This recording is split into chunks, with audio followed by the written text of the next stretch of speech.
In today's video, I'm going to teach you how to generate a direct download link for a file stored in Dropbox. This type of link is perfect for situations where you want someone to download a file directly without having to go through the Dropbox preview page first. It's a quick and easy process, so let's dive in and see how it's done.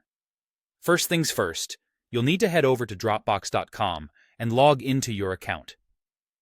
Once you're signed in, you'll find yourself looking at your list of files and folders.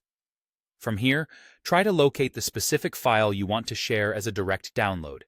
After you've found it, hover over the file with your mouse. You'll notice a Share button appear. Click on it.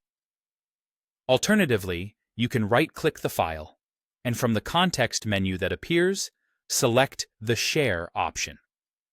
Now, within the sharing dialog that pops up, there's a crucial setting you need to pay attention to. This setting should be configured to something like anyone with the link can view. This ensures that anyone who has the link will be able to access the file. After verifying or adjusting this setting, go ahead and click on the button labeled Copy Link. This copies the file's share link to your clipboard, and you're one step closer to creating that direct download link. With the share link copied, we now move on to editing it to transform it into a direct download link. Typically, a shareable link from Dropbox ends with a query parameter that looks something like this: DL0.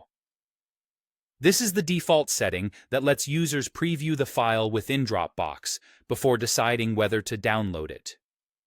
To change this, simply replace DL0 with DL01 in the URL.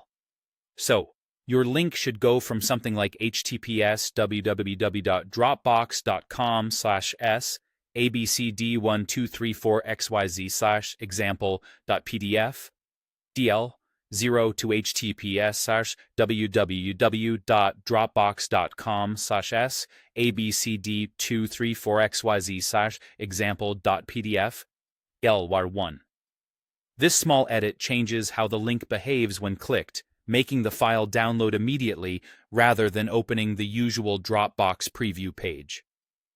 Now it's time to share this modified link with whoever needs access. When someone clicks on it, the file should automatically begin downloading to their device instead of just displaying a preview. It's a simple but effective way to streamline the file sharing process, especially useful when you want to skip extra steps and get right to the download. And there you have it, a quick guide to creating a direct download link on Dropbox. With this technique up your sleeve, you can now share files more efficiently and improve the experience for those receiving your shared content. Thanks for watching, and see you in the next video.